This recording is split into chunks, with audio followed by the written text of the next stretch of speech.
Chapter 3. Shipwrecked. I soon became bored with being a farmer. I was living the middle life that my father had told me to live. Why did I come here to live the middle life? I asked myself.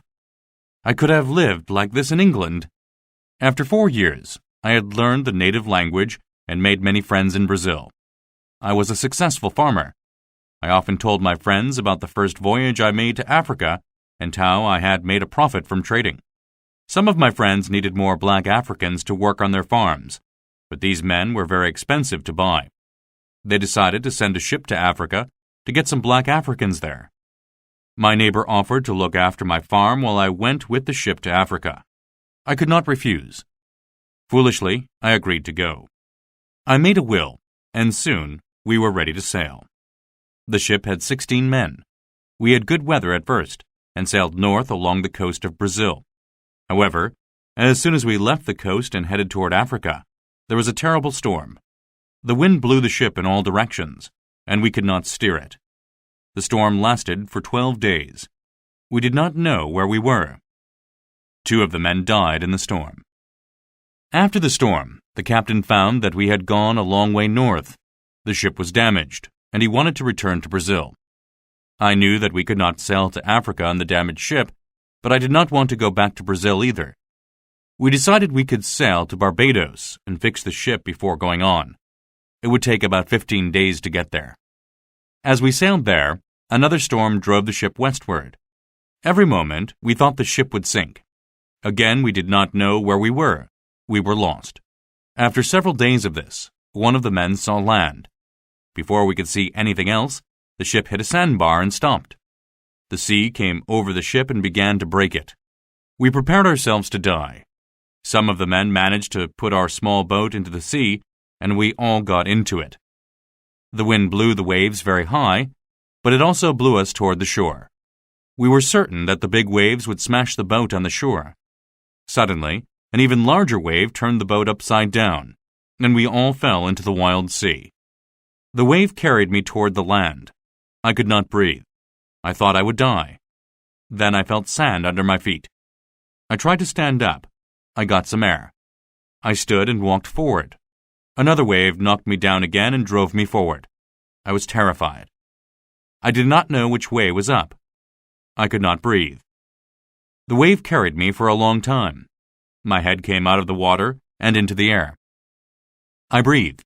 Suddenly, my body hit a rock. It hurt me, but I hung on to it. The wave went back. The next wave carried me forward again. At last, I was able to climb out of the water. I sat on the beach. I was glad to be alive because I was certain that I was going to die in the waves. I stood up and walked about. I hoped that some of the other men were safe too, but they were not. I never saw any of them again. They had all drowned. I found 3 hats and 2 shoes, but that was all. I looked at the ship. It seemed a long way away. I wondered how I had got to the shore. What would happen to me now? I was wet and cold. I had no food or water. I did not know where I was. Would I be eaten by wild animals? Would I be killed by savage people? Would I die of hunger and thirst? I did not know. It was beginning to grow dark. I needed water. Luckily, I found a small stream a few hundred meters from the beach. Then I climbed into a tree so that no wild animals would find me and fell asleep. When I woke up, it was day. The storm had stopped. I was very surprised to see that the ship was now quite close to the shore. The tide had lifted it from the sandbar, and the waves had driven it closer to the land. I walked along the beach and found the boat lying on the sand a few kilometers away. However, I could not reach it because there was a large inlet of water between me and it. I went back toward the ship and found that the tide had gone out. I could walk almost right up to the ship. I realized that if we had stayed on board, we would all be alive. This made me very sad. Why was I the only one alive? There was no answer to this question. I decided to try and get onto the ship and see if I could find some useful things. I swam to the ship and climbed onto it. I found some food and drink. I threw some large pieces of wood into the water and tied them together to make a raft. I put a lot of wood on the raft and then some boxes, which I filled with food. I had some bread, some rice, and some cheese. I got some dried goat meat and some corn as well. Then I got some clothes, and I found the carpenter's tools. These tools were worth more than gold to me. Then I also got some guns and gunpowder and 2 old swords. I brought all these onto the raft and back to the beach. Some of the boxes almost fell into the water, but I saved them and finally got everything onto the shore safely. As soon as I could, I climbed up a hill that was nearby to see where I was. Was I on a continent or an island? Were there people? Were there wild animals?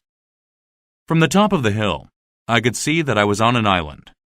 The sea was all around me, and I could see no other land. I saw no sign of people on the island, nor any wild animals. There were a lot of birds, but I did not know what type of birds they were. I shot a large bird, but its meat was terrible. I could not eat it. I returned to the raft and made a small hut with the wood I got from the ship. It was not very strong, but I was afraid of wild animals attacking me during the night. It was almost low tide again, so I swam back to the ship and brought back another raft of valuable things. I got some nails and axes and a grindstone to keep the axes sharp. I also got some iron bars, a lot of clothes, and some more guns. I found a sail and a hammock. I made a new raft and brought everything to shore. When I returned, I saw an animal like a cat sitting on one of the boxes. It was not afraid of me. I gave it some food. It ate the food and walked into the forest. I made a tent with the sail and brought everything valuable into it. Then I made a circle around it with boxes and pieces of wood to stop animals or people from attacking me during the night. Every day at low tide, I went back to the ship and got more things. I had a lot of rope, and I took all the sails. I was surprised to find more food and gladly brought that back to shore as well. Once the raft tipped near the shore, and everything fell into the water. However, the water was not deep there, and I managed to save most of my things. It was very hard work. On the 12th day, I found some scissors and knives as well as some money. While I was on the ship, the wind began to blow, and I was afraid that I would not be able to get back to the shore. I did not make a raft that day, but swam back with the scissors, knives, and money.